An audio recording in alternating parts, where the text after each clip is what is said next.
What if you have a hard time trusting the universe or trusting Creator God? What do you do then? That is what I asked a recent client's higher self, and I want to share with you what her higher self said in hopes that it will help you too.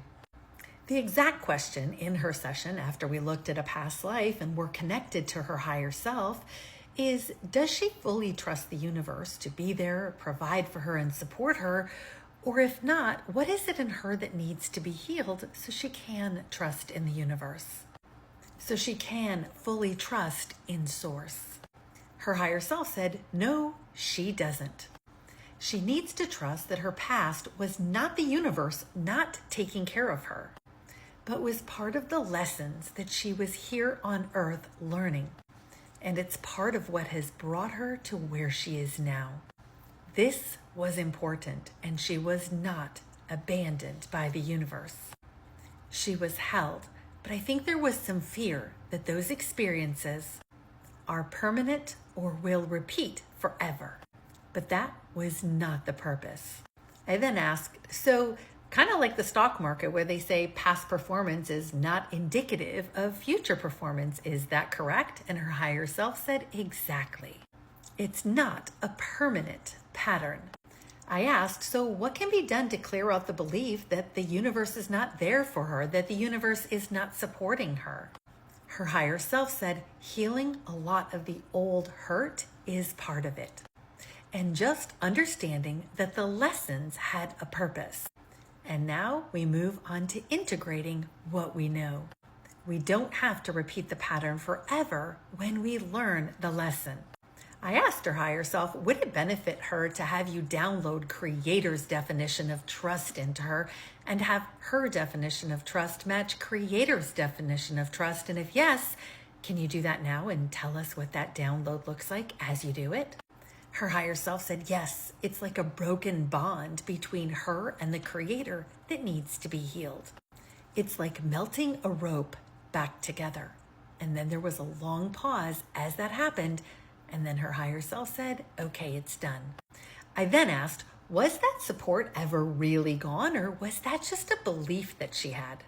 Her higher self said no, but it's her free will whether or not to accept that.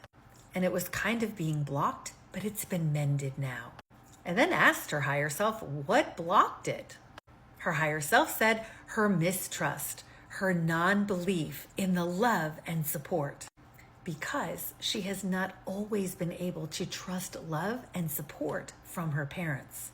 So that was like another pattern that was hard for her to trust in love and support.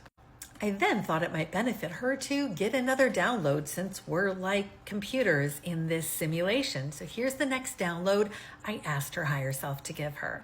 I asked, would it benefit her to have you download in her? I know what it feels like. I know that it's possible, and I know how to trust in the Creator of all that is. And if yes, what does it look like as you download that into her? Her higher self said, yes, that would benefit her. It's like a soul level healing. It's like reconnecting the soul to the Creator through this body.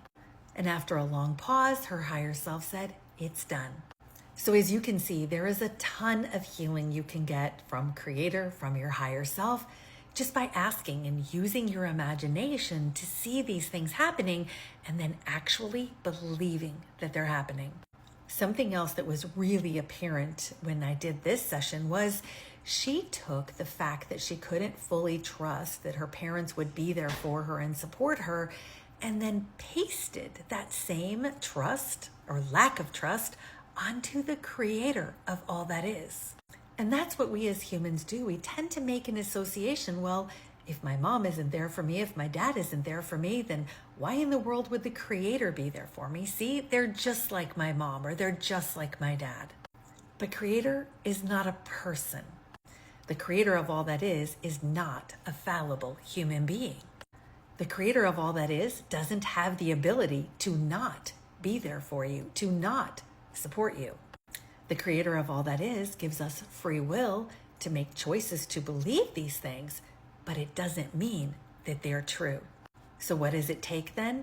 It takes us to align our beliefs with the truth. And I mean truth with a capital T. Truth that the Creator does have your back, that the Creator is there for you, no matter what kind of examples you had in this physical realm. And choosing to believe that and to act on it and go forward from that, instead of choosing to believe that the Creator is not there for you and not supporting you, because if that's what you're choosing to believe, that's what you will continue to manifest in your life, supporting your belief that the Creator is not there for you. So by changing that belief and refusing to believe in a falsity and choosing to believe the truth is the way to see a shift in your life.